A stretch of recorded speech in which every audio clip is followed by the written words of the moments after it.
Hello, English learners, and welcome back to another great lesson with English Pod. My name is Marco. And I'm Erica. And today we're bringing you a great intermediate lesson with some really useful vocabulary. Some vocabulary you can use to describe your job. Yes, this is a really common situation when someone asks you what you do and you have to tell them. Exactly. So today's lesson is all about that. So before we jump into our dialogue, let's start with our vocabulary preview. Vocabulary preview. We have two simple phrases today that you'll hear in our dialogue for our vocabulary preview. The first one is VP. VP. VP. So the VP of a company is? The vice president. The vice president, exactly. Yep. Simple little acronym. And the next word is Fortune 500 company. Fortune 500 company. Fortune 500 company. So a Fortune 500 company is? I'll let you explain.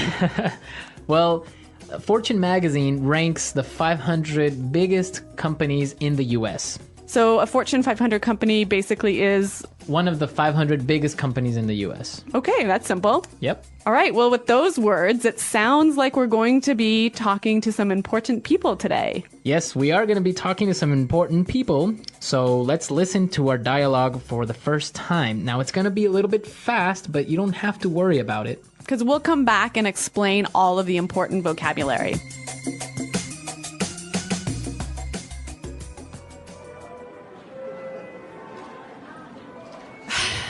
Oh, look. There's Caroline and her boyfriend. She's always going on about him at the office. Great, they saw us. They're coming this way. Oh, man. Jessica, Arthur, hi. I'd like you to meet my boyfriend, Greg. He's the VP of Quality and Safety for a top Fortune 500 food company. Nice to meet you. This is my husband, Arthur. Hey, how's it going? Hello? Caroline talks about you all the time. I guess you must be pretty busy at work. Well, yeah, VP position is not easy, you know. I implement policies and procedures nationwide in various departments, as well as train junior managers in FDA and EPA regulations. I also have to oversee daily operations of our quality control for the entire East Coast. That alone means I have 1,500 employees under me. Wow, yeah, that sounds exciting. And what about you, Arthur? What do you do for a living? Oh, I'm a Top Gun pilot. All right, great music for our dialogue again, huh? Chosen by moi. Of course. Yeah, Top Gun is one of my all-time favorite movies. And Top Gun pilot, what a cool profession. An excellent profession. Much cooler than being like A the VP. Yeah, how boring is that? Yeah. Anyway, this guy was a bit of a jerk, don't you think? Yeah, you can tell a little bit of the sarcastic tone he had in his voice. Definitely. But he did use some interesting phrases, and we can talk about those now. Right, so let's take a look at language takeaway. Language takeaway.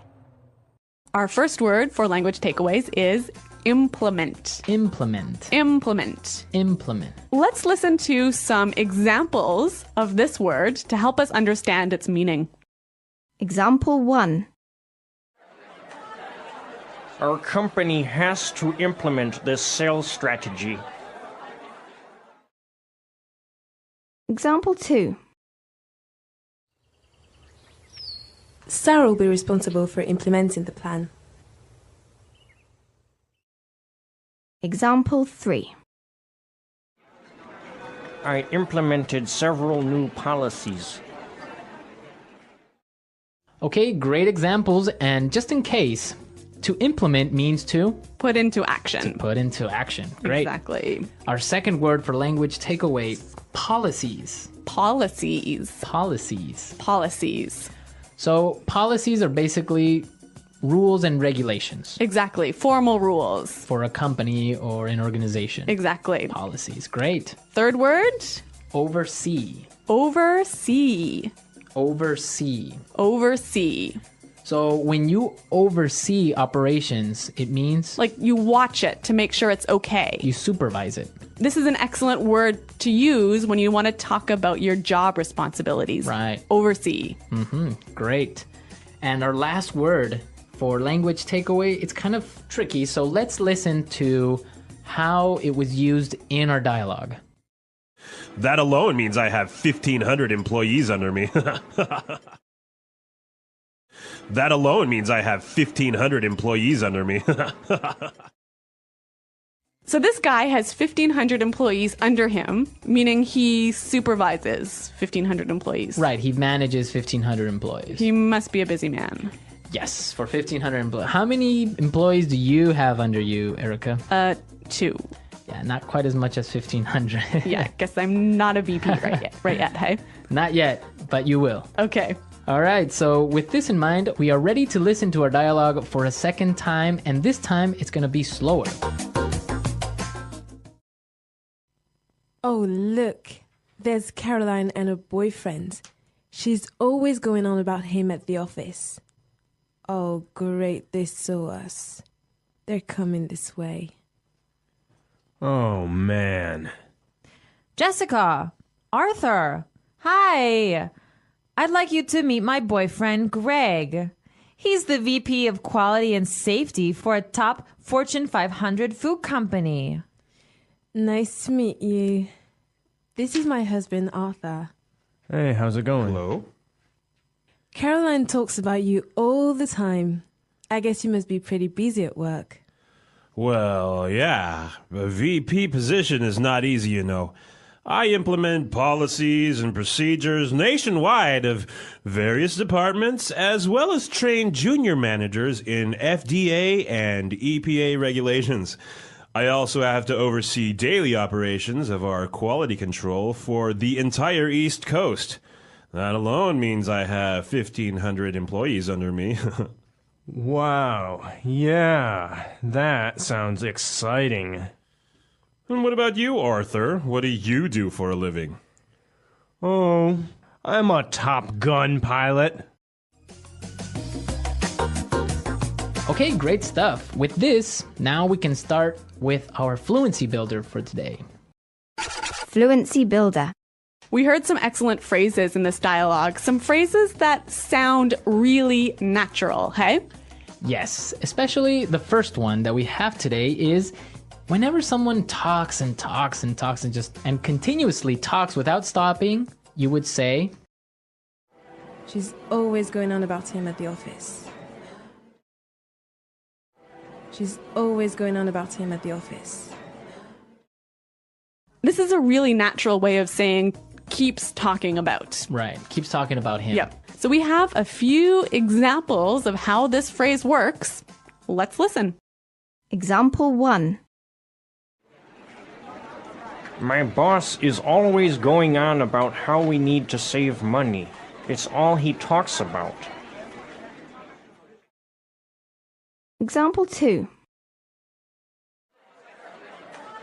Gary is always going on about his kids. He's always talking about how smart they are. Example 3. My mom is always going on about how I should get married. Okay, excellent. It's clear now. Yes. Okay, so let's move on to our second phrase for today. And this is a great one to use whenever you meet someone for the first time. Or when you start to talk to someone for the first time. Great. Hey, how's it going? Hey, how's it going? So this is a really relaxed and natural way of saying, how are you? How are you? Yeah. So yeah, you can just say, hey, how's it going? Yep.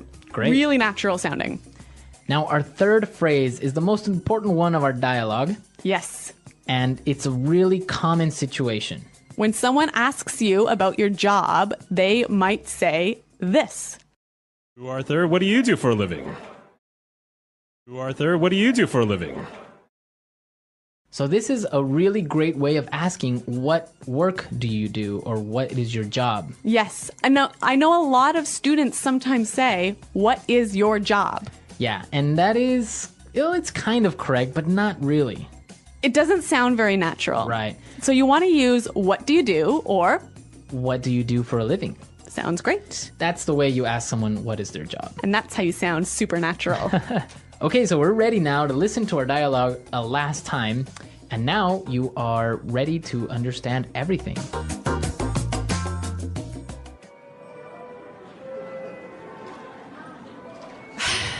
Oh, look, there's Caroline and her boyfriend. She's always going on about him at the office. Great, they saw us. They're coming this way. Oh, man. Jessica, Arthur, hi. I'd like you to meet my boyfriend, Greg. He's the VP of Quality and Safety for a top Fortune 500 food company. Nice to meet you. This is my husband, Arthur. Hey, how's it going? Hello? Caroline talks about you all the time. I guess you must be pretty busy at work. Well, yeah, VP position is not easy, you know. I implement policies and procedures nationwide in various departments, as well as train junior managers in FDA and EPA regulations. I also have to oversee daily operations of our quality control for the entire East Coast. That alone means I have 1,500 employees under me. Wow, yeah, that sounds exciting. And what about you, Arthur? What do you do for a living? Oh, I'm a Top Gun pilot. Okay, so I have a little challenge for our listeners today. What is it? 2 challenges, actually. Okay. The first one, who performs the song that you heard, and what is the song called? Okay, I don't know the answer, so I'm looking forward to seeing what users do. And the second one is, what is the number 1 company in the Fortune 500? Oh, I also don't know this answer. 2 great questions, so I expect to see your answers on the comments page, but also we want to know about your profession. Yes, tell us about your job. Tell us what you do, and use some of the great phrases you learned today to describe your answer. Great. Talking about jobs. When people meet for the first time, they often ask about jobs. Talking about jobs is a common topic in conversations. People may ask what you do, where you work, or if you like your job. When you talk about your job, you can say the name of your job and give a little more information. For example, you can say, I am a teacher. I work at a school, or I am a doctor. I help sick people. If you do not have a job, you can say, I am looking for a job, or I am a student. Some people work part-time, and others work full-time. You can also talk about jobs you want in the future. You might say, I want to be a nurse, or I want to work in an office. When you ask someone about their job, you can say, what do you do? Or where do you work? You can also ask, do you like your job? This helps you learn more about their work and life. Talking about jobs is a good way to practice English and learn about different people. Different types of jobs. There are many different types of jobs in the world. Some people work in offices, while others work outside. Some jobs are quiet and calm, while others are busy and fast. Each job is important, and people do many different things to help others and earn money. Some jobs are in the service industry. These jobs help people with their daily needs. For example, a cashier works in a store and helps customers buy things. A waiter or waitress works in a restaurant and serves food. A hairdresser cuts and styles people's hair. These jobs often require talking to many people and being friendly. People who work in these jobs usually stand or move around a lot during the day. Other jobs are in healthcare. These jobs help people stay healthy or get better when they are sick. Doctors examine patients and give medicine. Nurses take care of patients and help them feel comfortable. Pharmacists give medicine to people and explain how to use it. Healthcare jobs are very important because they help people feel better and live healthy lives. People in these jobs often work long hours, but their work helps the community. There are also jobs in education. Teachers work at schools and help students learn new things. They teach subjects like math, science, and English. Some teachers work with young children, and others teach teenagers or adults. Librarians work in libraries and help people find books and information. Education jobs are important because they help people grow and learn. People who work in these jobs need to be patient, kind, and good at explaining things. Some people work in transportation. Drivers move people and goods from one place to another. Bus drivers take people to work, school, and other places. Delivery drivers bring packages to homes and businesses. Pilots fly airplanes to different cities and countries. People who work in transportation need to be careful, follow rules, and help people travel safely. Many people work in offices. Office workers do many different tasks, such as answering phones, writing emails, and organizing documents. Some people work in customer service and help customers with questions or problems. Others work with computers and manage information. Office jobs are often quiet, and people usually sit at a desk. People who work in offices need to be organized and able to work with others. There are also jobs in construction. Construction workers build houses, roads, and other buildings. They use tools to measure, cut, and put things together. Electricians work with wires and make sure buildings have power. Plumbers fix pipes for water and gas. Construction jobs are physical, and workers often work outside in all kinds of weather. These jobs are important because they create the places where people live and work. Some jobs are in entertainment. Actors perform in movies, television shows, or plays. Musicians play instruments and sing. Athletes play sports and entertain fans. People who work in entertainment often practice for many hours to be good at what they do. Their work brings joy to others and helps people relax and have fun. Farming is another important job. Farmers grow food like fruits, vegetables, and grains. Some farmers take care of animals like cows, chickens, and sheep. Farming jobs are hard work because farmers wake up early and work outside. Their work is important because it provides food for everyone. Many people also work in technology. Computer programmers write code and create software. IT support workers help people when they have problems with their computers. Technology jobs are growing fast because many people use computers and the internet every day. People in these jobs often work with machines and need to solve problems. Each job is special, and every job helps society in some way. People choose their jobs for different reasons. Some people want to help others, while others want to work with their hands. Some people want a job that is quiet, while others like a busy, active job. No matter the job, every worker is important in making the world a better place. Finding and getting a job. Finding and getting a job is an important step in life. People look for jobs for many reasons. Some people want to earn money to support themselves or their families. Others want to follow their interests and do work they enjoy. Some people want to learn new skills, and others want to help their community. No matter the reason, finding a job takes time, effort, and preparation.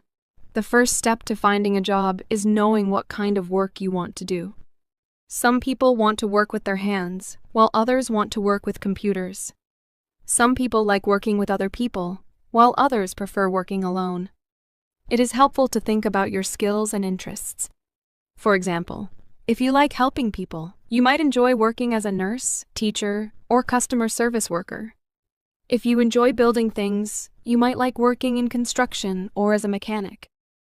Once you know what kind of job you want, you need to find job opportunities. Many people look for jobs online. There are websites where companies post job openings.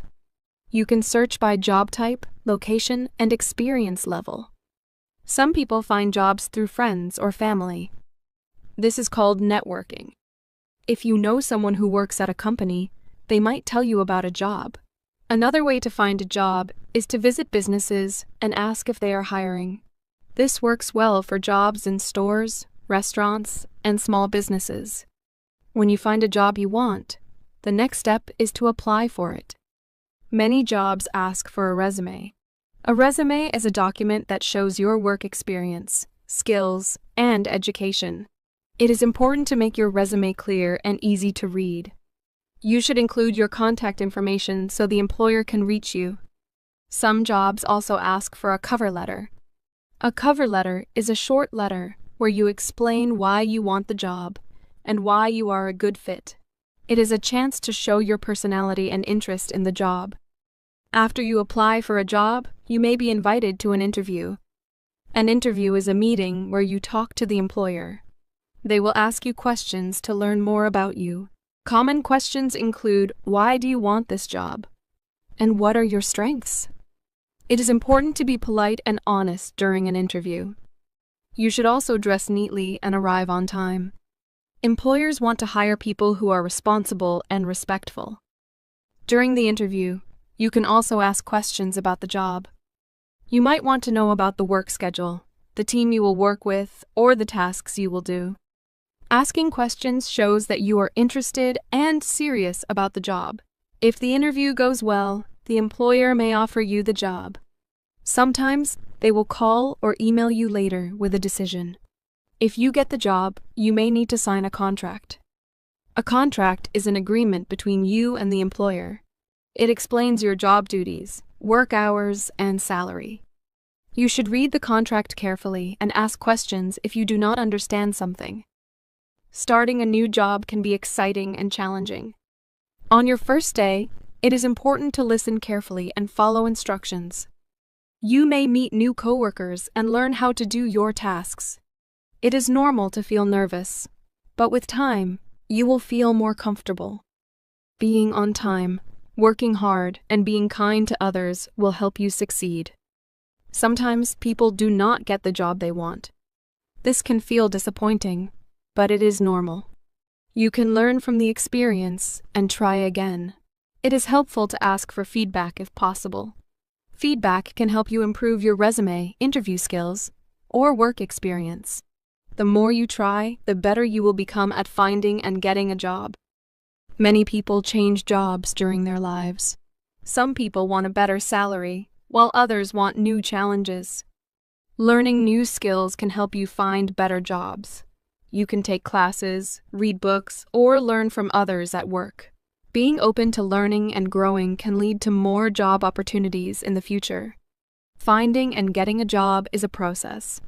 It takes time, patience, and hard work. Each step from deciding what you want to do, to applying, interviewing, and starting a new job is important. With effort and a positive attitude, you can find a job that fits your skills and goals. Success and growth in a job.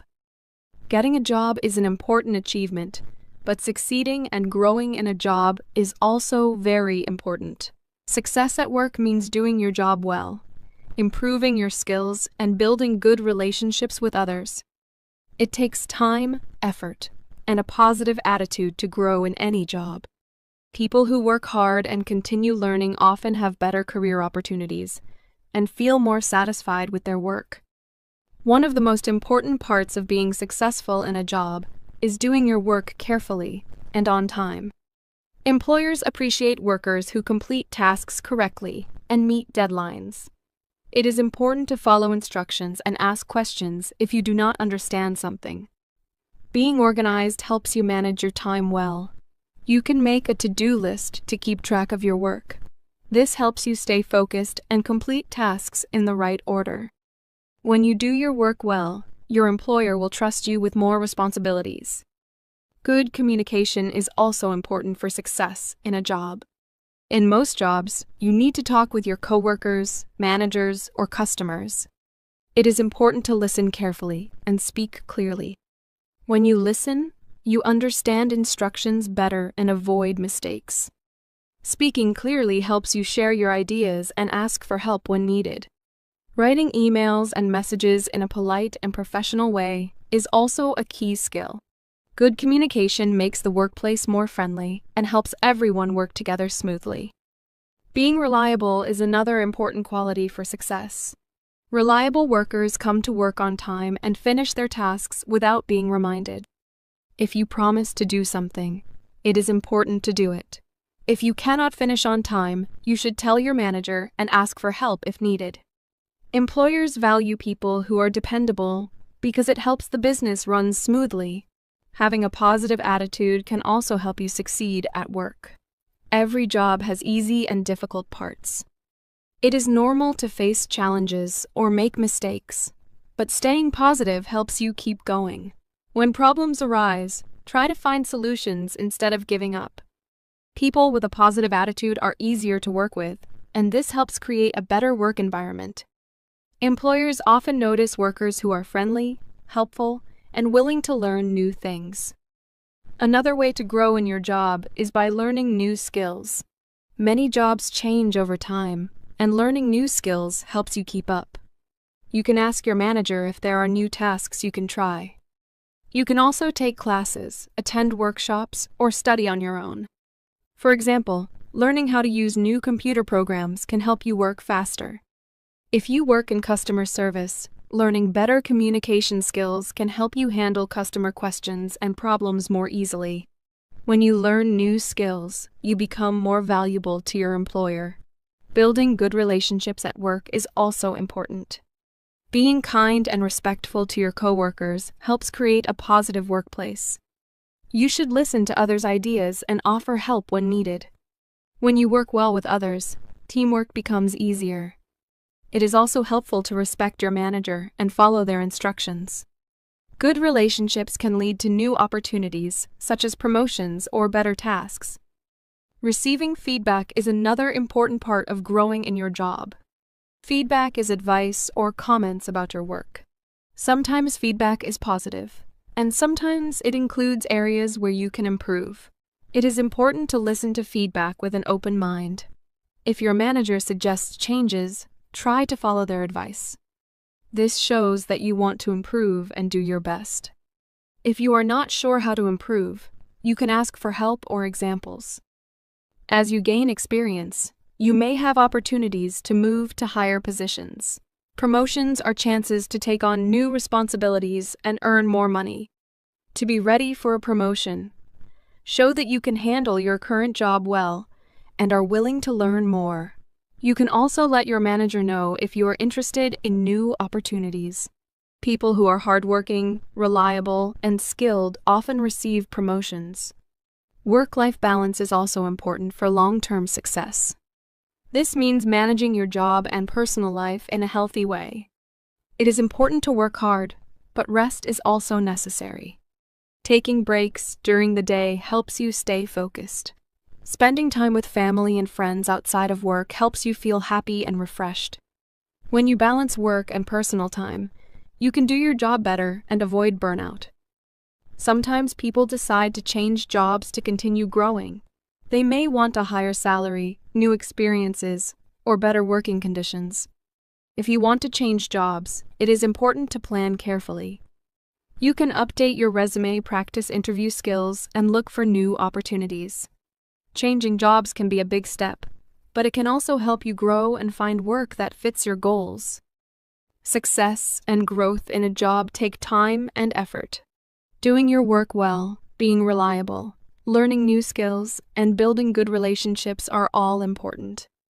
A positive attitude and a willingness to improve can lead to better opportunities. Whether you stay in the same job or move to a new one, these habits will help you succeed and grow throughout your career. The English Pod Audio Review. Listen to the meaning, then say the vocabulary word. Talk about something a lot. Go on about. Top 500 companies rated by revenue. Fortune 500. Begin to do something. Put into action. Implement. Have the duty or job of taking care of something.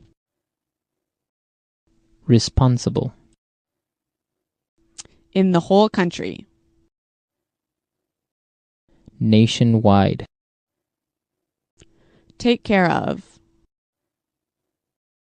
Look after. Watch and direct to make sure a job is done correctly. Oversee. Checking goods to make sure that they are good enough to sell. Quality control. Working for me. Under me. Develop relationships. Look after or take care of complaints. Handle complaints. Make arrangements or plans with a group of people. Coordinate. Watch and check. Monitor. Be in charge of something. Watch and direct. Supervise. Make sure. Ensure. Let's try that faster. In the whole country. Nationwide.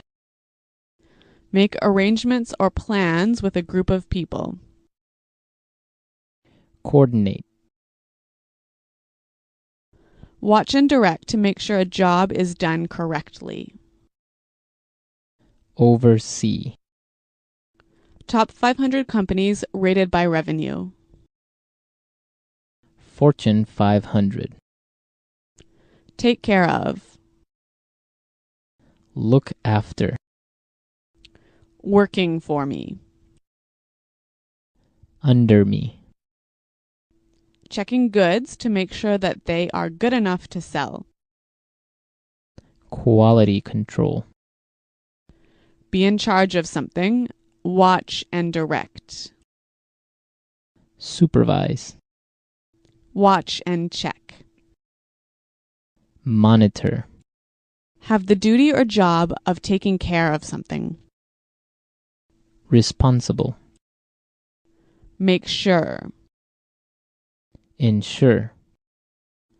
Begin to do something. Put into action. Implement. Develop relationships. Look after or take care of complaints. Handle complaints. Talk about something a lot. Go on about. Now say the word and hear it in a sentence. Go on about.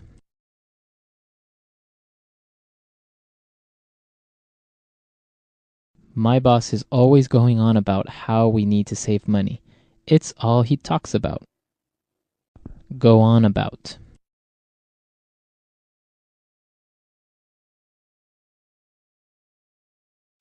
Gary is always going on about his kids.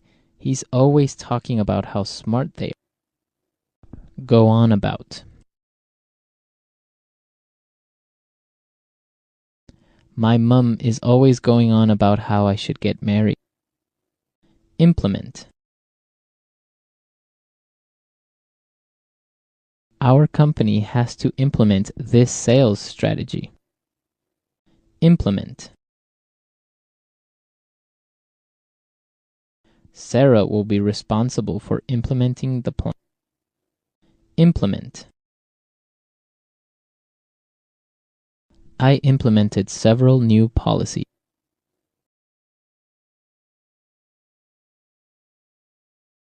According to company regulations, we have to fly economy class. You need to make sure that you follow the rules and regulations.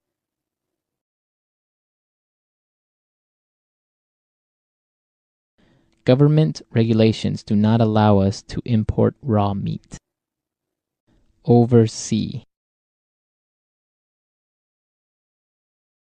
In my last job, I oversaw recruitment. Oversee. Jason, can you oversee this project? Oversee. I'm overseeing the budget in my department. Nationwide. Nationwide, we have 500 stores. Nationwide.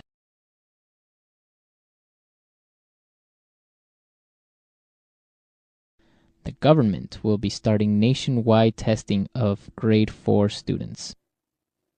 Nationwide. There is a nationwide shortage of doctors. Under me.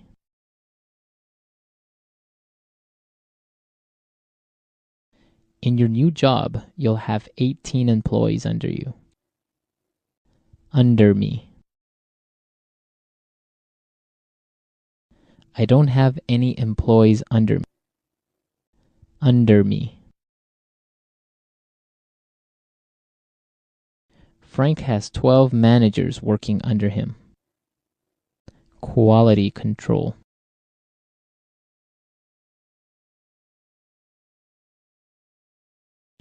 Our quality control measures help make sure that there are no mistakes in our product. Quality control.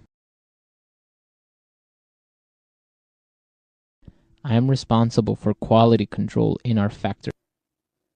Quality control.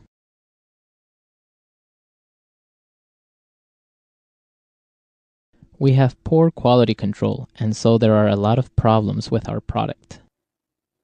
And today we're bringing you another great lesson, and this time we're going to be shopping. That's right. Actually, a lot of our users asked for some lessons about shopping, right? Exactly. And I think one of the most important things when you go shopping is to get a good price. That's right. So we're going to be teaching you how to bargain. So Marco, you just mentioned a really great word. Let's look at it in vocabulary preview. Vocabulary preview. All right, so we're going to preview the word bargain today. Bargain. Bargain. Bargain. Now, this is an interesting word because it's a verb and a noun. That's right. So a bargain is a good price, right? Okay, so a bargain is a good price. Yeah. This t-shirt was a bargain. I only paid $1 for it. Okay, so that is a bargain. Yes. But to bargain as a verb. To try and get a good price. So it's very similar to negotiate. Yeah, so I would say it costs $100. And then I would say maybe, no, I'll give you 50. 75. And then I'll say 60. Et cetera, et cetera. And that's to bargain, right? Yep. Okay, so we're going to be bargaining. Let's listen to the dialogue for the first time as we have a woman bargaining in a store, right? That's right.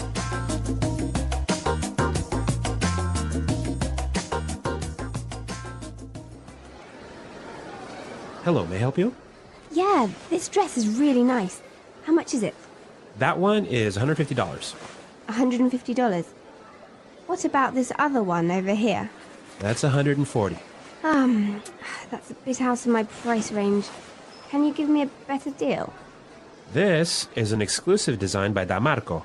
It's a bargain at that price. Well, I don't know. I think I'll shop around. Okay. How about $100? That's still more than I wanted to spend. What if I take both dresses? Okay, I can give you a special discount just because you seem like a nice person. $190 for both. I don't know. Still a bit pricey. Thanks anyway. Okay, my final price, $100 for both. That's 2 for the price of 1, and that's my last offer. Great! You've got a deal. All right, that was some good bargaining skills right there. Yeah, and you know what? She used a lot of good language to get a cheaper price, didn't she? Yeah, that was good. So let's take a look at this language in Language Takeaway. Language takeaway. Okay, the first word we have in Language Takeaway today, price range. Price range. Price range. Price range. Price range, what does that mean exactly? So price range is the minimum and the maximum that you're willing to spend for a thing that you want to buy. Exactly. So in the dialogue we heard, it's out of my price range. It's more than I can spend. More than I could spend. Yep. Okay, let's look at our next word. Shop around. Shop around. Shop around. Shop around. So she said, I think I'll shop around. Right. So she wants to check in a few other stores to see if there's a better price. If I shop around, I'm going and trying to compare prices maybe. Exactly. This is a really good shopping technique. Yeah, it is. Yep. Okay, and let's look at our last word. Pricey. Pricey. Pricey. Pricey. So something that's pricey is... Expensive. Expensive. Yep. This is a more sort of informal way of saying expensive. Exactly. So instead of saying, wow, that car is really expensive. It's really pricey. It's really pricey. Yep. Okay, let's listen to our dialogue for the second time, and it's going to be slowed down a bit. So you'll understand some of these great words a little bit better. Hello, may I help you? Yeah, this dress is really nice. How much is it?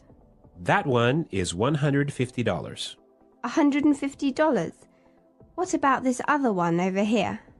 That's $140. That's a bit out of my price range. Can you give me a better deal? This is an exclusive design by Da Marco. It's a bargain at that price. Well, I don't know. I think I'll shop around. Okay. How about $100? That's still more than I wanted to spend. What if I take both dresses? Okay. I can give you a special discount just because you seem like a nice person. $190 for both. I don't know. It's still a bit pricey. Thanks anyway. Okay, my final price. $100 for both. That's 2 for the price of 1. That's my last offer. Great! You've got a deal. So we've covered the language in this dialogue. Now let's take a look at some of the phrases in putting it together. Putting it together. So, Marco, in this dialogue, there's a lot of really useful phrases to help you get a better price when you shop, right? Exactly. So the first one we have is, can you give me a better deal? Can you give me a better deal? Can you give me a better deal? So if I'm shopping and something is too expensive, Yeah. I would use this sentence with the shopkeeper. Yeah. So you might say, hey, this is out of my price range. Could you give me a better deal? Can you give me a better deal? Yep. Okay, we have some examples of can you give me a better deal? Let's listen. Hi there. I like this model, but can you give me a better deal? I'll see what I can do. Have you checked other places? Yes, I've been shopping around a bit. Just want to get the best price. Makes sense. What's your price range? Ideally, something a little lower than what's listed here. Okay, let me check if there are any promotions on this model. That would be great. Thanks. Looks like we have a small discount. It's not much, but it helps. I appreciate that.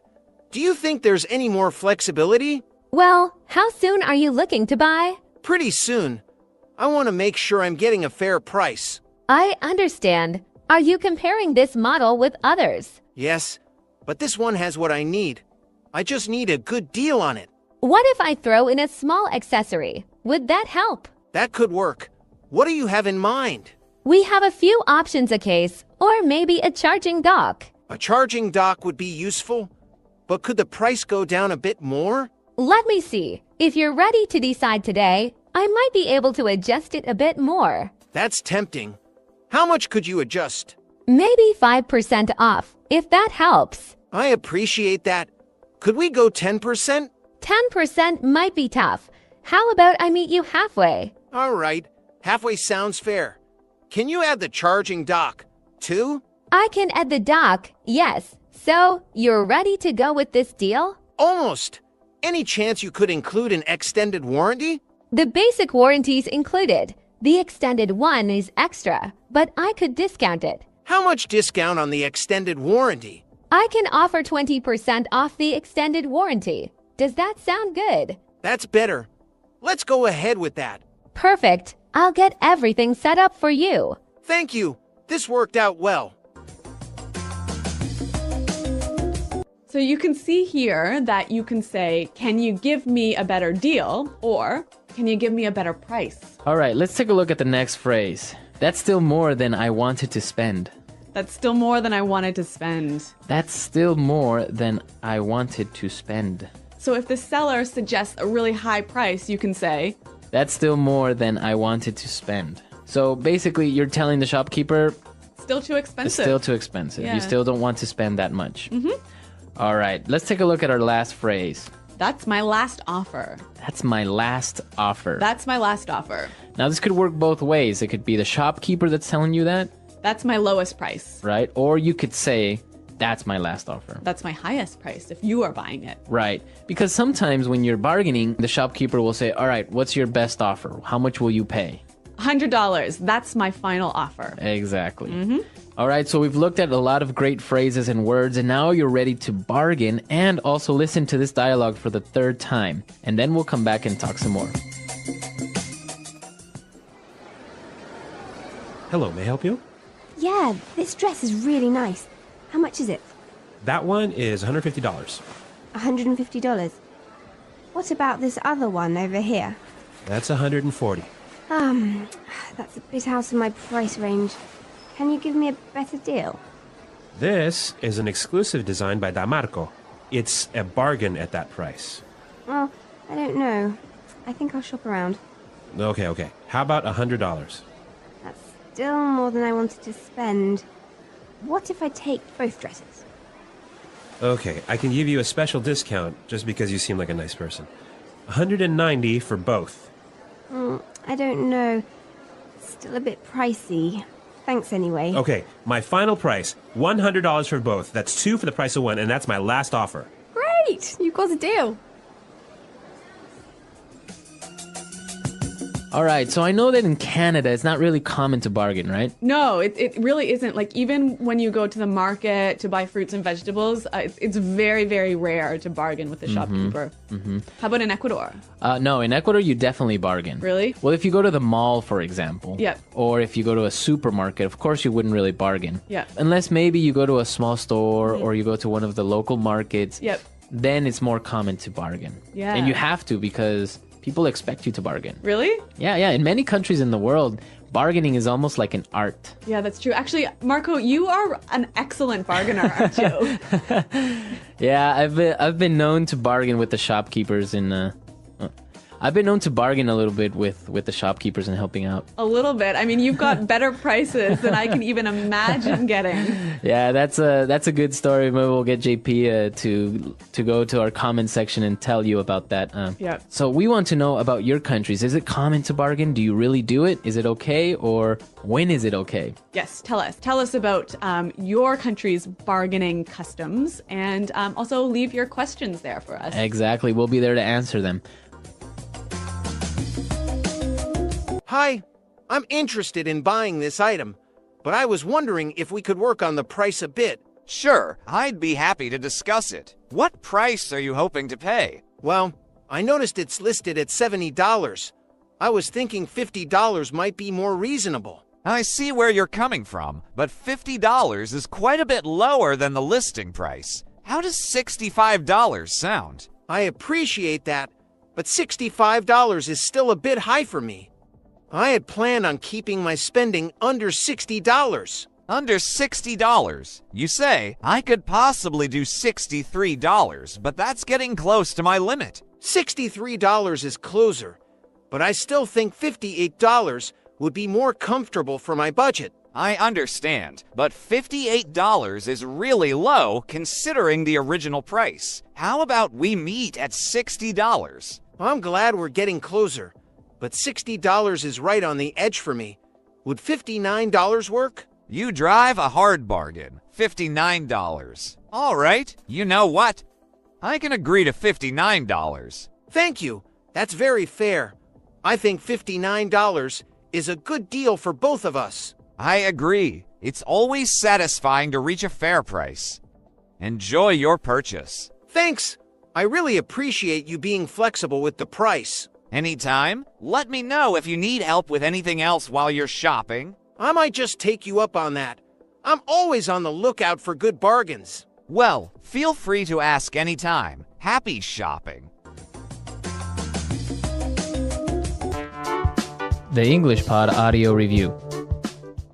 Listen to the meaning, then say the vocabulary word. Too expensive, can't afford it. Out of my price range. Agreement to buy something. Deal. Not common, unique. Exclusive. A good deal, a cheap price. Bargain. Look in many stores and try and find the best price. Shop around. A lowering of the price of something. Discount. Expensive. Pricey. An opportunity to buy something at a low price. Offer. Money in the form of coins and bills. Cash. Card that is used to buy things and pay at a later time. Credit card. A special discount or offer on goods and services. Promotion. To discuss and fight for a better price. Negotiate. A free item that is usually given to promote a product. Freebie. Let's try that faster. A lowering of the price of something. Discount. A good deal, a cheap price. Bargain. A free item that is usually given to promote a product. Freebie. Too expensive, can't afford it. Out of my price range. To discuss and fight for a better price. Negotiate. Card that is used to buy things and pay at a later time. Credit card. Money in the form of coins and bills. Cash. A special discount or offer on goods and services. Promotion. Agreement to buy something. Deal. An opportunity to buy something at a low price. Offer. Look in many stores and try and find the best price. Shop around. Expensive. Pricey. Not common. Unique. Exclusive. Now say the word and hear it in a sentence. Bargain.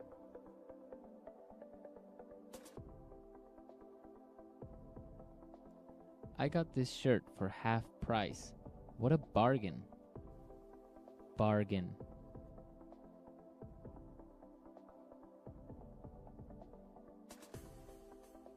Let's go shopping.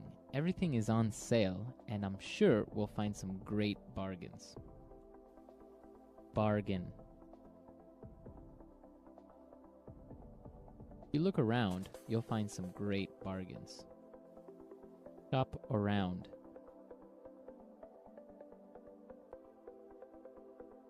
I'm not sure about it yet.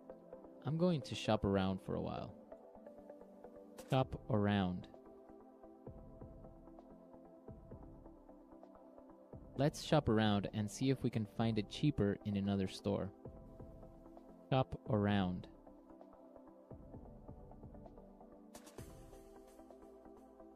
I was shopping around and I found this computer on sale. Pricey.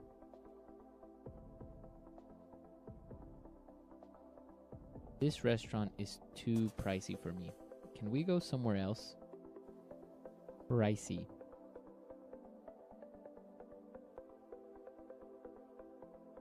This phone is a little pricey, but it is a really good phone. Pricey. I can't afford that trip. It's just too pricey. Out of my price range.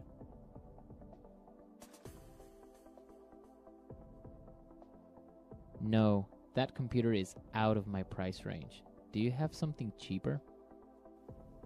Out of my price range. Honey, you know this restaurant is out of my price range.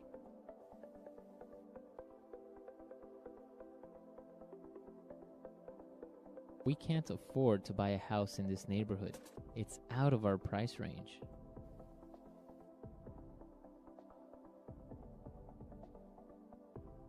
This house is a little bit more than we wanted to spend.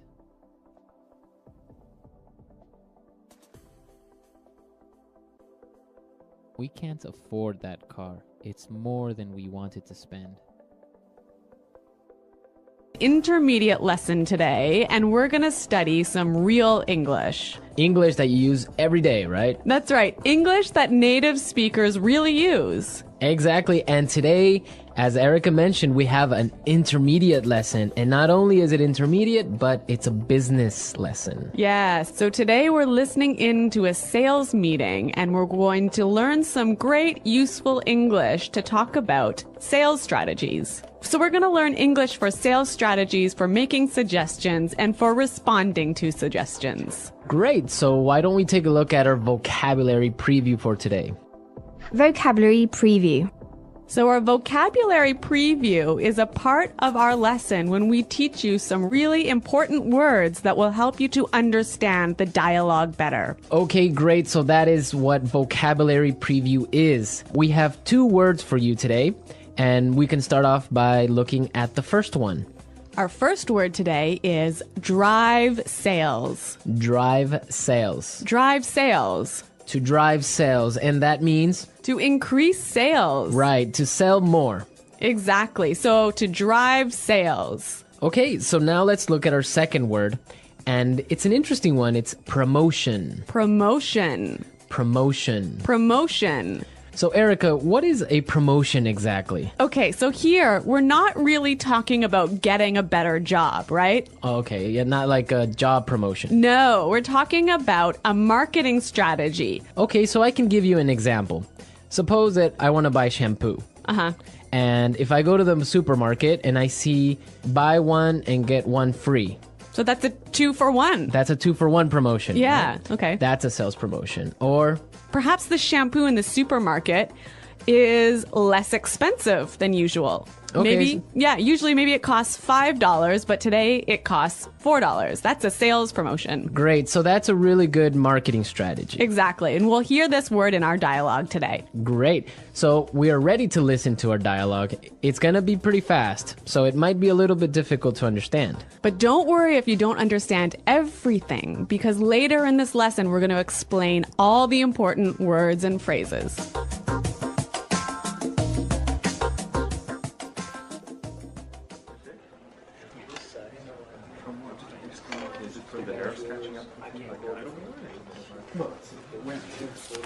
All right, people, we're holding this meeting today because we've got to do something about our sales, and we need to do it now. I want concrete solutions. How do you plan to drive sales? Roger. Well, in fact, we're the most expensive in the market, so maybe we need to lower our prices to match the competitors? Lower our prices. Not very creative. It'll never fly with Swan. What kind of thinking is that? Jeez. Anyone have a better plan? Natalie. Perhaps a promotion. Maybe a 2-for-1 offer or something like that. What? It's the same thing. Bad idea. Really bad idea. Damn it, people, come on. Think. The CEO will be here any minute. Hello, Mr. Swan. Oh, Mr. Swan. Hello, Mr. Swan. Do we have any ideas yet? Yes, Mr. Swan. We were kind of considering a 2-for-1 offer to get more competitive. A 2-for-1 promotion. I kind of like the sound of that. It sounds like something we should consider. Yeah, exactly. That's just what I was thinking. In fact, it's a brilliant idea. I'm glad we thought of that. Very creative.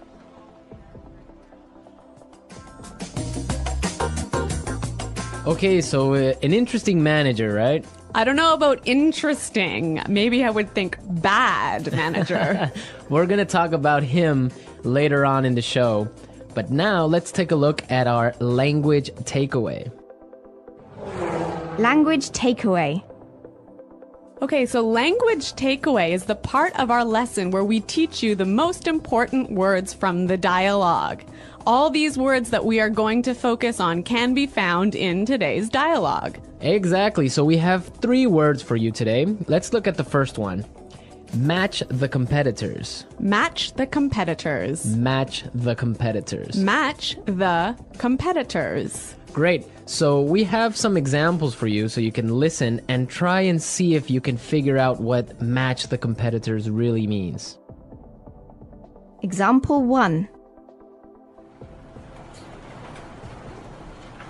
We guarantee that we can match the competitor's lowest price.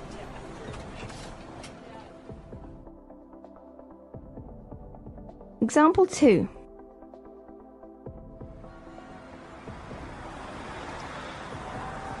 It's impossible for us to match the competitors. Our costs are just too high.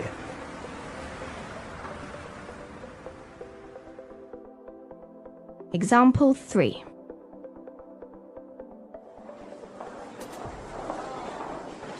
Do you think we can match our competitors' prices and still keep our quality high?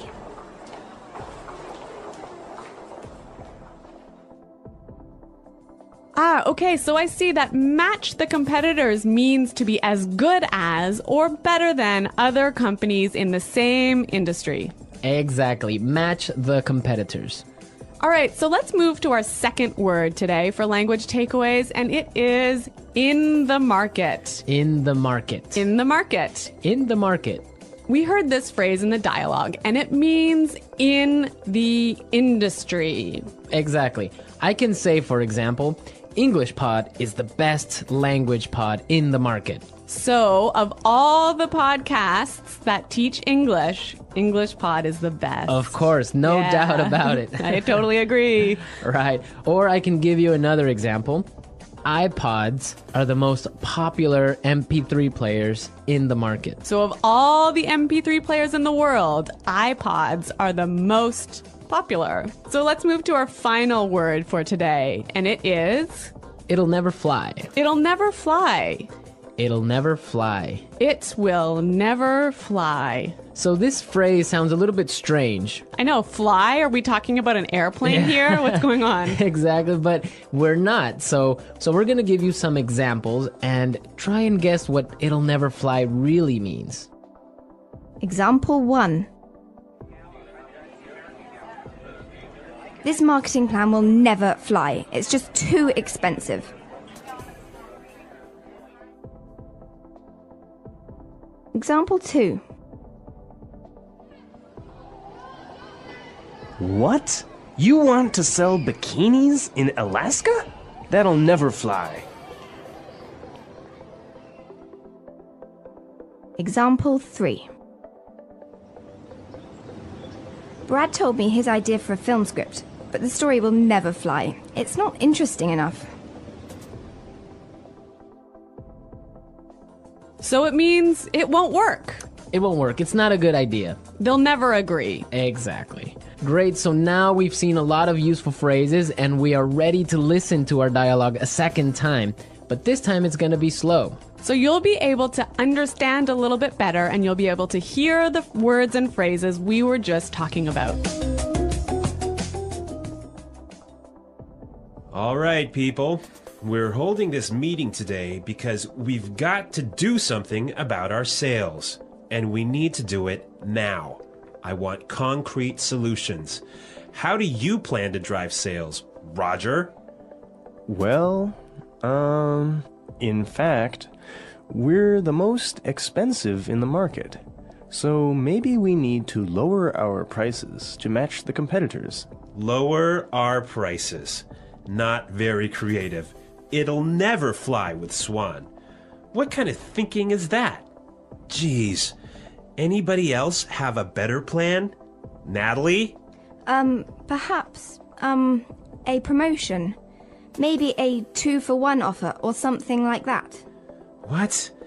That's the same thing. Bad idea. Really bad idea. Damn it, people, come on. Think. The CEO will be here any minute. Hello, Mr. Swan. Oh, Mr. Swan. Hello, Mr. Swan. Do we have any ideas yet? Yes, Mr. Swan. We were kind of considering a 2-for-1 offer to get more competitive. A 2-for-1 promotion. I kind of like the sound of that. It sounds like something we should consider. Yeah, exactly. That's just what I was thinking. In fact, that's a brilliant idea. I'm glad we thought of that. Very creative.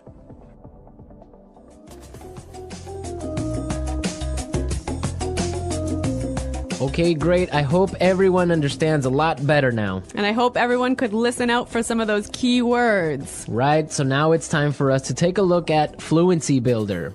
Fluency Builder.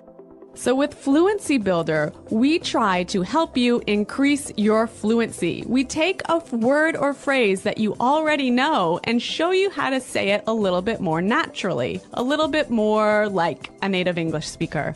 Right, and we have 3 of these words for you today. Yeah. Let's start with the first one. Okay, so often students will say something like, I'll be here soon. Or I will arrive soon. Right, and these sentences are correct. They're totally fine, but I think there's a better way to say this. Right, and we heard it in the dialogue, so let's listen to what the person in the dialogue said. The CEO will be here any minute. The CEO will be here any minute. Okay, so be here any minute. He'll be here any minute. It just sounds a little bit more natural. Yeah, I think I use this phrase quite often. He'll be here any minute. He'll be here soon. Yeah. Great. Okay, so let's move on to our second phrase for Fluency Builder. So this phrase will help you to learn how to say, I'm thinking about something in a better sounding way. Right, so you can say something like, we are thinking about a sales strategy. Or, that sounds like something we should think about. Right, and it's perfectly correct. Yeah, there's no problem with this. But in the dialogue, we heard something a little bit different, so let's listen to it. It sounds like something we should consider. It sounds like something we should consider. So consider sounds like a pretty natural way of saying it, right? Yeah, and you know what? I think it sounds really kind of smart. Yeah, it sounds more formal even. A little more professional. Yeah. It's a good word. Yeah. Okay, brilliant. So let's move on to our third word. Marco, you already said our third word. Oh, yeah, I actually did. Brilliant. That's a great word right there. Yeah. A lot of people might say, that's a great idea, or great. But in the dialogue, we heard another way of saying the same idea. That's a brilliant idea. That's a brilliant idea. Okay, so this is great, but I would have to say that it's a little bit more British English. Yeah, I'd agree with you there, but I also think it sort of gives more power to this idea that it's a good idea, brilliant idea. That it's a really, really good idea. Yeah. I like that word. Yeah. Okay, so we're ready to listen to our dialogue again a third time, but at its normal speed.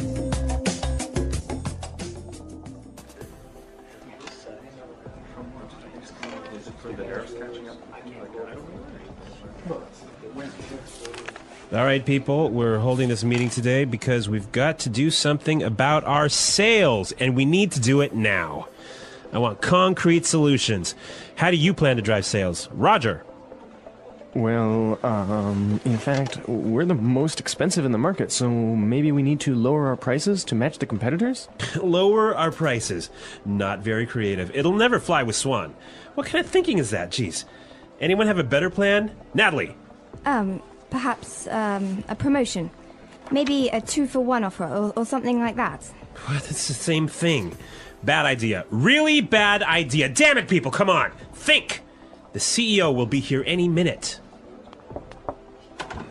Hello, Mr. Swan. Oh, Mr. Swan. Hello, Mr. Swan. Do we have any ideas yet? Yes, Mr. Swan. We were kind of considering a 2-for-1 offer to get more competitive. A 2-for-1 promotion. I kind of like the sound of that. It sounds like something we should consider. Yeah, exactly. That's just what I was thinking. In fact, it's a brilliant idea. I'm glad we thought of that. Very creative.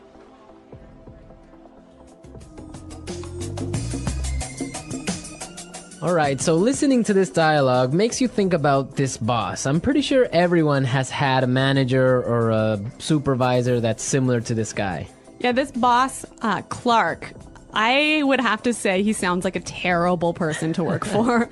Yeah, that's true. If you're a manager, you want to motivate your employees. I think it's the most important thing a manager does is to encourage his or her employees and to help support them to grow and to be better people in the job. And this guy is totally not doing this. And you can tell because they are a little bit scared of talking, and he cuts them off with saying, oh, it's a bad idea, give me a better idea, and stuff like that. Yeah, I could never work for a guy like this. You know, my first boss that I had when I first entered the workforce, I was in a very junior position and I was working for a large company, and the general manager of the company, he was amazing. He was so encouraging. He knew every single employee's name, first name, and he would, make an effort to stop and say hello and ask them how things were going. And you know what? This left me with such a good feeling about the company that I really wanted to work hard for this company and try my best. And I think that I've never met such a great boss as this guy. No, I think that's true. Definitely, if you have a boss that's encouraging and motivating like that, it makes you work harder and makes you feel part of a really special team. And that's something we can all agree on, and I'm sure all our managers out there do the same. Well, you know what? I hope some of our listeners log on to our website and maybe they can tell us some experiences with bad managers or good managers, or if they are managers, how they handle things. Yeah, and hopefully they can use some of these great phrases that we talked about today. The English Pod Audio Review. Listen to the meaning, then say the vocabulary word. A real or specific solution to a problem. Concrete solutions. Increase sales. Drive sales. In the industry. In the market. Be as good as or better than other companies in the same industry. To match the competitors. Will not work. Will not be approved. Will never fly. Something done to make people aware of a product. Promotion. Will arrive very soon. Be here any minute. Thinking about. To consider. Excellent. Brilliant. As good as or better than others of the same type. Competitive. Make sales successfully. Win sales. Plans for a company's sales activities. Sales strategy. The process a customer goes through when deciding to buy a product. Sales cycle. To sell more than others. To outsell. When a customer buys the same brand over and over. Customer loyalty. Let's try that faster. Excellent. Brilliant. Will arrive very soon. Be here any minute. To sell more than others. To outsell. Will not work. Will not be approved. Will never fly. The process a customer goes through when deciding to buy a product. Sales cycle. Something done to make people aware of a product. Promotion. In the industry. In the market. Increase sales. Drive sales. Be as good as or better than other companies in the same industry. To match the competitors. As good as or better than others of the same type. Competitive. Make sales successfully. Win sales. Plans for a company's sales activities. Sales strategy. When a customer buys the same brand over and over. Customer loyalty. Thinking about. To consider. A real or specific solution to a problem. Concrete solutions. Now say the word and hear it in a sentence. Drive sales.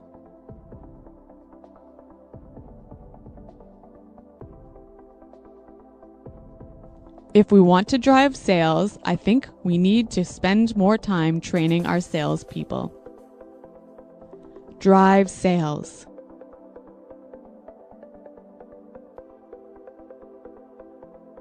The most important thing for us right now is to focus on driving sales. Drive sales.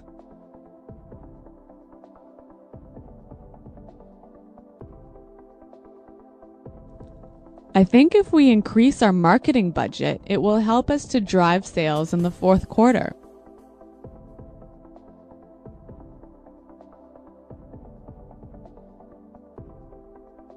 I expect each of you to come to the meeting tomorrow with concrete solutions for our recruitment problem. Dale, have you come up with any concrete solution?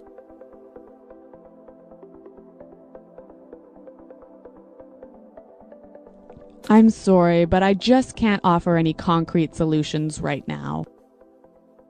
Promotion.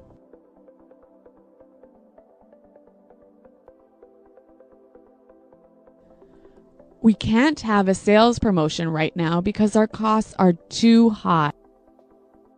Promotion.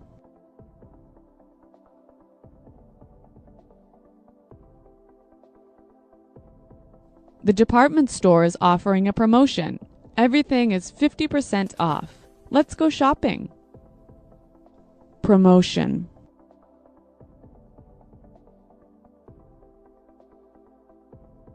A 2-for-1 promotion might be a way to attract new customers.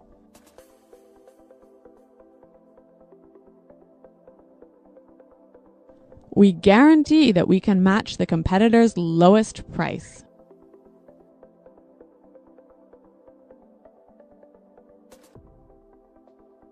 It's impossible for us to match the competitors. Our costs are just too high.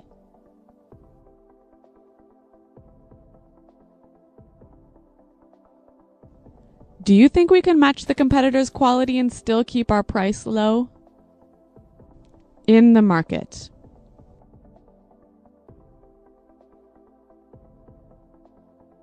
English Pod is the best podcast in the market. In the market.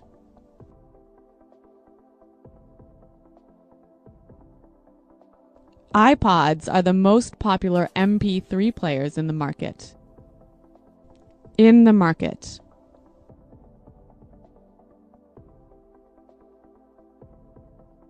Our product is the cheapest in the market.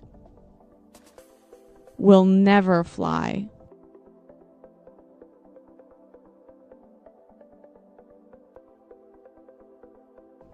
This marketing plan will never fly. We just don't have enough money for it. Will never fly.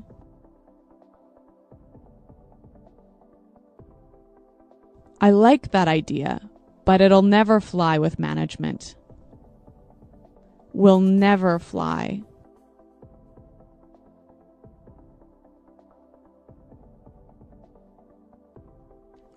Brad told me his idea for a film script, but the story will never fly. It's not interesting enough. Be here any minute. Hurry up. The bus will be here any minute.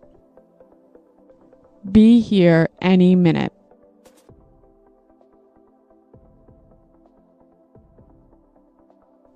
Nick just called. He said he should be here any minute.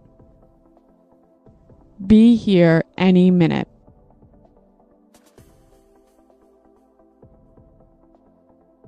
Is everything prepared for the meeting? The CEO will be here any minute. To consider. We're considering a sales promotion. To consider. I think we need to consider a new sales strategy. To consider. Have you considered reducing the price? Brilliant. That's a brilliant idea. Brilliant. This is a brilliant marketing plan. Brilliant.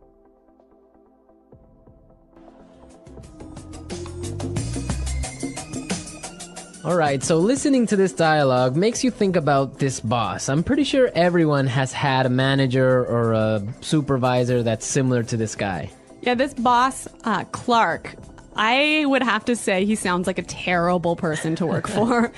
Yeah, that's true. If you're a manager, you want to motivate your employees. I think it's the most important thing a manager does is to encourage his or her employees and to help support them to grow and to be better people in the job. And this guy is totally not doing this. And you can tell because they are a little bit scared of talking, and he cuts them off with saying, oh, it's a bad idea, give me a better idea, and stuff like that. Yeah, I could never work for a guy like this. You know, my first boss that I had when I first entered the workforce, I was in a very junior position and I was working for a large company, and the general manager of the company, he was amazing. He was so encouraging. He knew every single employee's name, first name, and he would, make an effort to stop and say hello and ask them how things were going. And you know what? This left me with such a good feeling about the company that I really wanted to work hard for this company and try my best. And I think that I've never met such a great boss as this guy. No, I think that's true. Definitely, if you have a boss that's encouraging and motivating like that, it makes you work harder and makes you feel part of a really special team. And that's something we can all agree on, and I'm sure all our managers out there do the same. Well, you know what? I hope some of our listeners log on to our website and maybe they can tell us some experiences with bad managers or good managers, or if they are managers, how they handle things. Yeah, and hopefully they can use some of these great phrases that we talked about today. The English Pod Audio Review. Listen to the meaning, then say the vocabulary word. A real or specific solution to a problem. Concrete solutions. Increase sales. Drive sales. In the industry. In the market. Be as good as or better than other companies in the same industry. To match the competitors. Will not work. Will not be approved. Will never fly. Something done to make people aware of a product. Promotion. Will arrive very soon. Be here any minute. Thinking about. To consider. Excellent. Brilliant. As good as or better than others of the same type. Competitive. Make sales successfully. Win sales. Plans for a company's sales activities. Sales strategy. The process a customer goes through when deciding to buy a product. Sales cycle. To sell more than others. To outsell. When a customer buys the same brand over and over. Customer loyalty. Let's try that faster. Excellent. Brilliant. Will arrive very soon. Be here any minute. To sell more than others. To outsell. Will not work. Will not be approved. Will never fly. The process a customer goes through when deciding to buy a product. Sales cycle. Something done to make people aware of a product. Promotion. In the industry. In the market. Increase sales. Drive sales. Be as good as or better than other companies in the same industry. To match the competitors. As good as or better than others of the same type. Competitive. Make sales successfully. Win sales. Plans for a company's sales activities. Sales strategy. When a customer buys the same brand over and over. Customer loyalty. Thinking about. To consider. A real or specific solution to a problem. Concrete solutions. Now say the word and hear it in a sentence. Drive sales.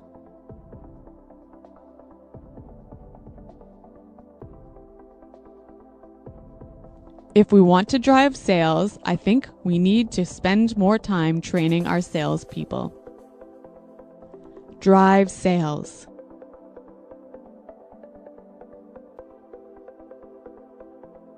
The most important thing for us right now is to focus on driving sales.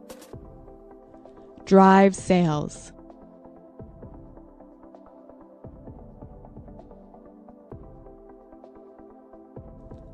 I think if we increase our marketing budget, it will help us to drive sales in the fourth quarter.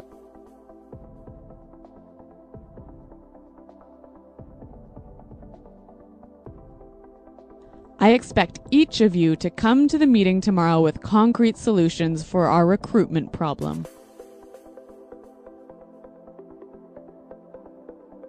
Dale, have you come up with any concrete solution?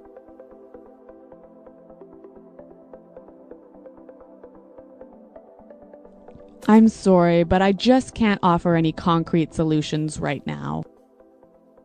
Promotion.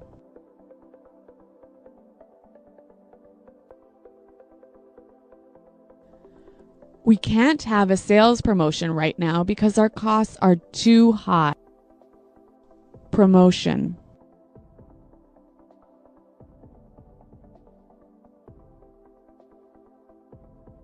The department store is offering a promotion. Everything is 50% off. Let's go shopping. Promotion.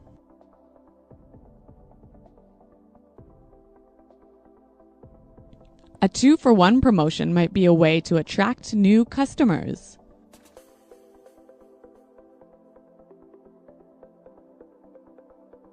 We guarantee that we can match the competitor's lowest price.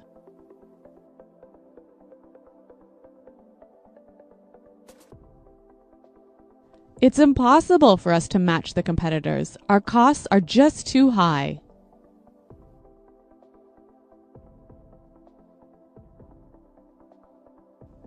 Do you think we can match the competitors' quality and still keep our price low?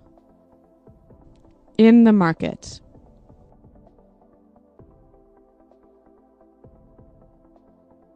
English Pod is the best podcast in the market. In the market.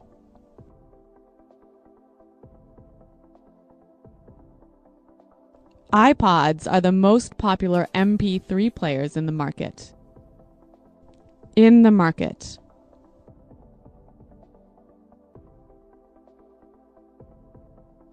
Our product is the cheapest in the market.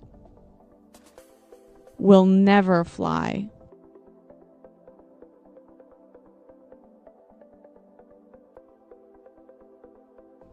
This marketing plan will never fly. We just don't have enough money for it. Will never fly.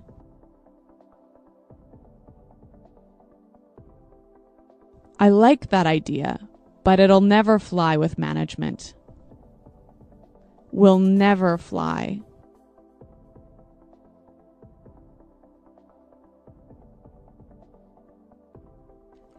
Brad told me his idea for a film script, but the story will never fly. It's not interesting enough. Be here any minute. Hurry up! The bus will be here any minute. Be here any minute.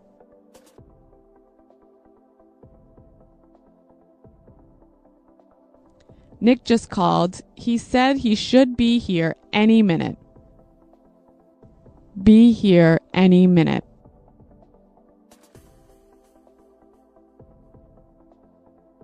Is everything prepared for the meeting? The CEO will be here any minute. To consider. We're considering a sales promotion. To consider. I think we need to consider a new sales strategy. To consider. Have you considered reducing the price? Brilliant. That's a brilliant idea. Brilliant. This is a brilliant marketing plan. Brilliant. What a brilliant suggestion. Thanks, Roger. So thanks for listening today, everyone. And until next time, this is goodbye. Bye.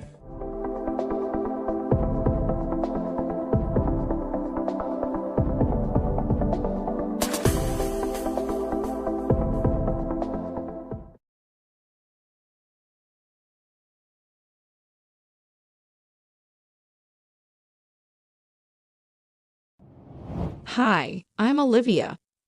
Today, I want to share with you about a day in my lovely family's life. First, meet my dad. He's often in our garden looking after colorful flowers. Every flower has a name, and Dad knows them all. He loves teaching me about them. Here is my mom. She's often singing a happy tune while she knits. She's the one who makes sure we have warm sweaters for the cold winter days. Do you know? They met at a music concert a long time ago and have been together ever since. Then there's my elder brother, Jake. If he's not in school, he's in the garage. He loves fixing things, especially his bicycle. I'm his younger sister, and he's always showing me how to ride safely. We often race each other around the block, laughing as we go. Now, let's not forget my loving grandparents. They have a special spot in the living room where they love doing crossword puzzles. They have so many memories and stories. They often talk about the days they danced at local festivals. We love looking at their old happy photos where they wear bright, colorful clothes. Wait, there's more. My twin cousins, Lucy and Luna, are always a bundle of joy. They are always playing, laughing, and running around. Their parents, my dear uncle and aunt, often share tales of their latest travels. On each visit, they surprise us with interesting little gifts from places they've been. Lunchtime is special. We all gather, enjoy Mom's delicious pies, and chat about everything. Sometimes, for a treat, Dad makes a sweet lemonade, which Jake and I absolutely love. As the evening comes and the stars begin to shine, we gather outside. We talk, laugh, and enjoy being together. My family is all about love, fun, and precious moments. Welcome, my friends. I hope you all are doing well. Today, I have something truly special for you. We all know that English is the most important language in the world. If you want a good job, you should know English. If you want to travel the world, you should learn English. If you want to start a business, English will help you connect with international clients. Even if you just want to watch movies, listen to music, or scroll through social media, English is everywhere.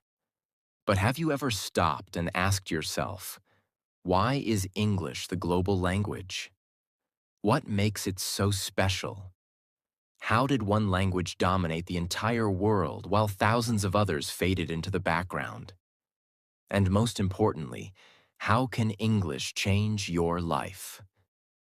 Today, we are going to uncover the shocking truth behind why English became the most powerful language in the world.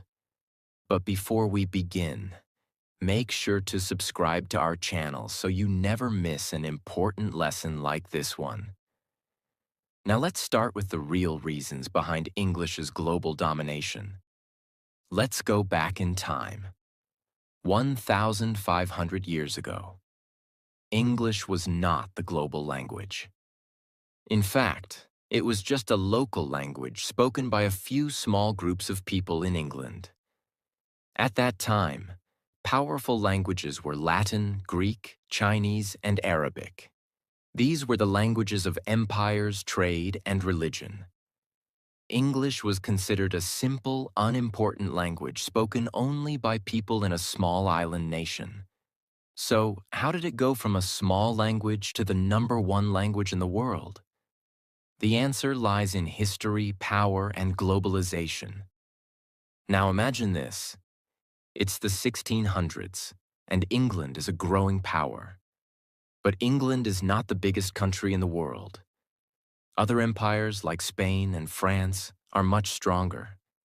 But England had a secret weapon: its navy. The British built one of the strongest navies in history. They started traveling, conquering, and colonizing different parts of the world. Soon, India, Africa, Australia, and parts of America were under British control. With British rule came the English language. Here's the key part. Even after these countries gained independence, English remained the language of government, business, and education. That's why even today, India, Nigeria, and South Africa still use English as an official language. Now that we understand how the British Empire spread English across the world, let's move to the next chapter of this story. Because even though the British helped English reach many countries, that alone was not enough to make it the world's dominant language. There was another major event that changed everything, something even bigger than the British Empire. And that event was the rise of the United States of America. The year was 1945. The world had just gone through one of the deadliest conflicts in history, World War II. Many of the most powerful countries like Britain, Germany, and France were left in ruins. Their economies were broken, their cities were destroyed, and they had lost millions of people in the war. But there was one country that became stronger than ever: the United States. Unlike Europe, America did not suffer massive destruction on its land. Instead, its economy had grown even more powerful during the war. It had the strongest industries, the most advanced technology, and the most stable government. And with great power comes great influence. After the war, America started leading the world in almost every area: politics, economics, science, entertainment, and technology. And with America's rise came the second great wave of English dominance. Let's break it down. 1. The dollar became the world's money. One of the biggest reasons English became so dominant was because of money. After World War II, the American dollar became the most powerful currency in the world. Almost every major country started using the dollar for international trade, banking, and business. Think about this. When countries buy oil, they pay in dollars. When businesses trade across borders, they use dollars. When people invest in global markets, they rely on the American financial system. And because money and business go hand in hand, the language of business became English. Even today, if you want to work for an international company, negotiate deals, or start a global business, you must know English. 2. America created modern entertainment and pop culture. The second major factor that made English so powerful was Hollywood and the music industry. During the 20th century, America became the world's entertainment leader. Before this, people around the world enjoyed local movies, music, and literature in their own languages. But after the war, Hollywood movies and American music started dominating the entire world. The biggest films were made in Hollywood. The most famous music artists were from America. The most popular TV shows were in English. As a result, more and more people started watching movies in English, listening to English songs, and dreaming of speaking English like their favorite stars. Even today, the most successful music albums, Netflix shows, and the Hollywood blockbusters are in English. And because people love entertainment, they naturally learn English without even realizing it. 3. The internet was built in English. Imagine a world without the internet. Today, we use it for everything: learning, working, socializing, shopping, and even entertainment. But here's the thing. When the internet was created, almost everything was in English. The first websites were in English. The biggest tech companies, Google, Microsoft, Apple, Amazon, Facebook, were American. The programming languages that power the internet were also written in English. Because of this, English became the dominant language of the online world. Even today, most websites are in English. Many software programs require knowledge of English. If you want to succeed in the digital age, you must understand English. This means that whether you are studying, doing business, or just using social media, English is everywhere. 4. English became the language of science and innovation. One of the most important reasons English became the most powerful language is because it became the language of science, medicine, and technology. Think about this. The most important scientific research is published in English. The biggest universities in the world teach in English. The most advanced medical discoveries are shared in English. The most successful tech companies operate in English. If you are a scientist, doctor, or engineer, and you want to share your work with the world, you must do it in English. This is why students and professionals from countries like China, India, Brazil, and Russia all study English. They know that if they want to be part of global progress, they must speak the global language. 5. America's military and political influence. English also became powerful because of America's military and political influence. After World War II, America became the world's most powerful country, not just in business and technology, but also in military strength and politics. The United Nations, the most important global organization, uses English as one of its main languages. The world's most powerful military alliance, NATO, operates in English. When world leaders meet for international summits, they often speak English. In short, if you want to participate in global politics, you need to understand English. Now let's take a step back and look at the bigger picture. English is not the most spoken language in the world. Mandarin Chinese has more native speakers. Spanish is spoken across many countries. But English is the most useful and powerful language in human history. Why? Because of money, business, entertainment, the internet, science, and global politics. If you know English, you can. Get better job opportunities anywhere in the world. Travel easily and communicate with people from different countries. Learn new skills faster because most educational content is in English. Start an international business and reach more customers. enjoy global entertainment without waiting for translations. This is why English is not just a language. It's a global skill. We explored how English became the most powerful language in the world.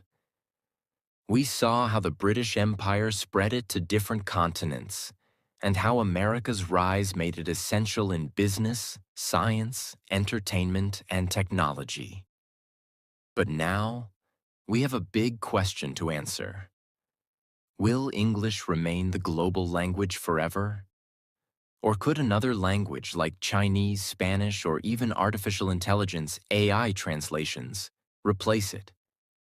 Now we will go deep into this topic and break it down step by step in a way that's super easy to understand. By the end, you'll have a clear idea of what the future of the English language might look like. So, let's get started. Why English is still getting stronger. Even though many people ask if English will lose its power, the reality is that English is not just staying strong, it's growing stronger. Let's look at some facts that prove this. A. More people are learning English than ever before. Did you know that right now, more than 1.5 billion people around the world are learning English? That's almost 20% of the entire world's population. Even countries where English is not an official language, like China, Russia, Brazil, and Germany, are making English a mandatory subject in schools. Why? Because parents, students, and professionals all understand one thing. If you know English, you have better opportunities. You can get better jobs. You can study at the world's best universities. You can communicate with anyone around the world. Even in small villages in Africa or remote towns in Asia, English learning centers are opening every day. This means that English is not just a language, it has become a life skill. And this demand is still increasing every single year. B. The digital world runs on English. We live in a world that is completely connected by the internet, technology, and social media. And guess what? The internet was built in English. More than 50% of websites on the internet are in English. Most software programming languages are based on English words. If you want to work in technology, AI, coding, or data science, you must know English. Even social media platforms like Facebook, Instagram, Twitter, and YouTube use English as their primary language. For example, when a new trend starts on social media, it usually starts in English. Most viral videos, memes, and global discussions are in English. Even when people from non-English speaking countries post content, they often use English hashtags to reach a bigger audience. This means that English is not just a language, it is a digital necessity. And in today's world, if something is strong in the digital space, it is strong in the real world too. This is why millions of people in countries like India, China, and Brazil spend years improving their English just to get better jobs. Because in business, knowing English means you have access to higher salaries, international clients, and career growth. So, if a language helps people make money, will they stop learning it? Of course not, and that's another reason why English is still getting stronger. Now, let's discuss the second big question.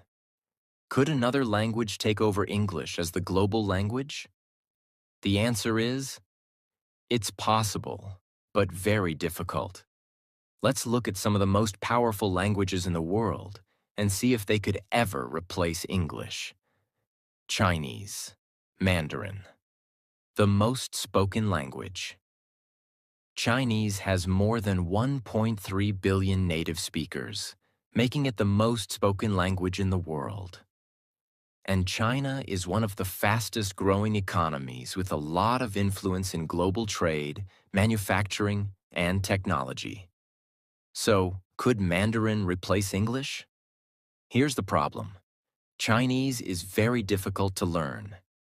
It has thousands of characters instead of an alphabet. Grammar and pronunciation are complex. Even if you learn to write Chinese, speaking it fluently is another challenge. China itself encourages English learning. Many Chinese students and professionals prefer to learn English instead of spreading Mandarin worldwide. For these reasons, Mandarin is powerful but unlikely to replace English. Spanish, the second most spoken language. Spanish is spoken by more than 500 million people and is the official language of over 20 countries. Could Spanish become the next global language? Here's the problem. Spanish is mostly spoken in Latin America and Spain. Outside these regions, it is not widely used. Many Spanish-speaking countries themselves prioritize English for business and education. The digital and tech world is still dominated by English. So, while Spanish is growing, it is not strong enough to replace English globally. Artificial intelligence, AI, and automatic translation. Some people argue that in the future, AI-powered translation will make language learning unnecessary. For example, Google Translate is improving. AI tools can now provide real-time voice translation. In the future, people might just wear AI-powered earbuds that instantly translate any language. So, could AI remove the need for English? Not exactly. Here's why. AI translation is still not perfect. Business leaders, scientists, and professionals will still prefer to communicate directly in one common language. English is already deeply integrated into global culture, business, and education. This means that even if AI translation improves, English will remain the dominant global language. So, what does all this mean for the future? Here's what we can expect. English will continue to grow. More people will learn it. More universities will teach in English, and more businesses will require it. English might evolve. In the future, we may see simpler English dialects that make it easier for global learners. Other languages will remain important. Spanish, Chinese, and Arabic will still be powerful, but they won't replace English globally. AI will assist, but not replace English. Technology will make communication easier, but English will still be essential for jobs, business, and education. So, if you are learning English, you are making one of the best investments in your future. Because no matter how the world changes, English will remain the language of opportunity, success, and global connection. We have already discussed why English is the global language and why it is not going away anytime soon. But now, we are going to talk about something even bigger. How English can change your life. Because the truth is, English is not just a language. English is a tool. English is power. English is freedom. And if you truly understand this, if you truly take this seriously, it can completely transform your future. So let's start from the very beginning. Before we talk about how English can change your life, let's imagine something. What if you didn't know English? Let's say you only speak your native language. At first, it might not seem like a big problem. But then reality hits. You want to watch a movie, but the best ones are in English. You want to read a book, but the most powerful books are in English. You go online to learn a skill, but most tutorials are in English. You apply for a job, but they say, English required. You travel to another country, but no one understands your language. You want to do business, but your clients speak English. Slowly, you start to realize something very important. Without English, the world feels smaller. your opportunities become limited. Your knowledge becomes restricted. And worst of all, you feel stuck because no matter how talented, skilled, or hardworking you are, if you don't speak English, the world will not listen to you. That is the reality. But here's the good news. You can change this. And that's exactly what we're going to talk about next. Now let's flip the story. Let's imagine a different version of your life. One where you speak English fluently. What happens then? A. You get better job. Opportunities. If you know English, your career changes completely. You can apply for high-paying jobs in multinational companies. You can work remotely for companies in the USA, UK, or Canada. You can easily get promoted because you can communicate with international clients. If you are a business owner, you can sell to customers worldwide. And do you know what's crazy? Many people work for years in their own country, making very little money. But someone who learns English can double or even triple their income, just because they now have access to better jobs. This is why in many countries, people spend years studying engineering, medicine, or law.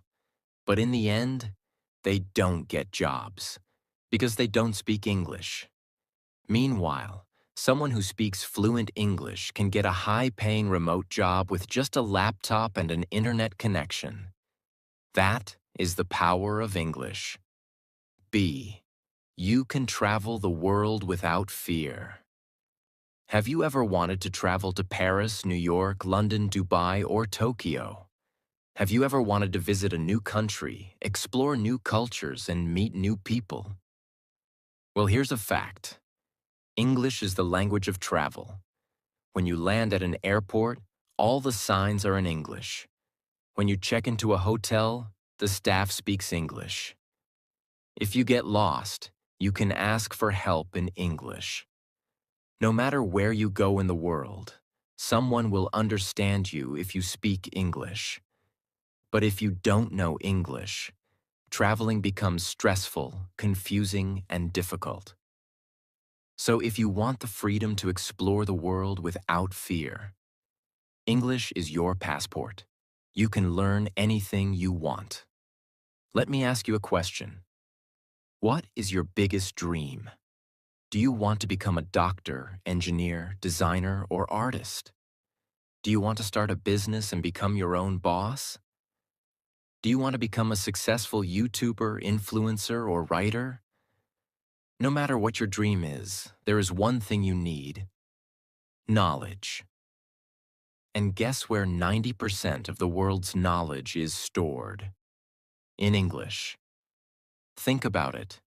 The best universities in the world teach in English. The best self-improvement books are written in English. The best online courses and tutorials are in English. If you don't know English, you miss out on all of this knowledge. But if you do, you can learn anything. You can develop any skill. You can change your life. And that brings us to our final point. At the end of the day, learning English is not just about words and grammar. It's about power. It's about freedom. When you speak English fluently, you no longer feel trapped in your country, in your job, or in your limitations. Instead, you feel confident, strong, and independent. You can communicate with anyone in the world. You can make money from anywhere. You can learn, grow, and achieve your dreams. And that is why millions of people around the world are working hard every day to improve their English. Because they know that English is not just a language, it is a life-changing skill. And now, it's your turn. My friends, we have reached the end of this journey. But before we finish, I want to leave you with a challenge. Don't just listen to this. Take action. Start practicing English every single day. Read, listen, speak, and write in English as much as you can. Don't be afraid of making mistakes. Keep going. And most importantly, never give up. Because one day in the future, you will look back and realize learning English was the best decision of your life. And when that day comes, you will thank yourself for never giving up.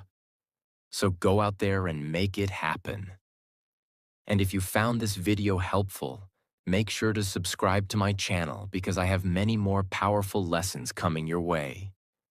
Let's learn, grow, and change our lives together. Thank you for watching, and I'll see you in the next video.